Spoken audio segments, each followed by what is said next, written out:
హైదరాబాద్ జిల్లాల నా అంత మొనగాడు లేడు అని చెప్పి తనకు తానే డబ్బా కొట్టుకునే నాయకుడు తలసాని శ్రీనివాస్ యాదవ్ గారు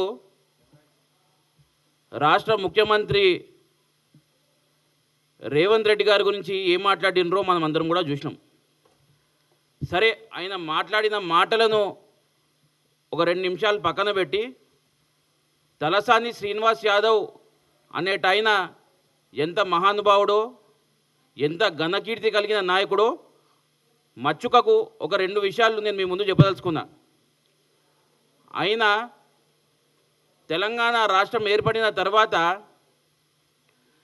ఏర్పడక ముందేమో చంద్రబాబు నాయుడు కాలు మొక్కి నాయకుడైండు. తెలంగాణ ఏర్పడిన తర్వాత టీడీపీలకెళ్ళి పోటీ చేసి తన స్వలాభం కోసము కేవలం నేను మంత్రిని కావాలనే ఒక ఆశతోని టీఆర్ఎస్ పార్టీలో చేరడం జరిగింది. దాని తర్వాత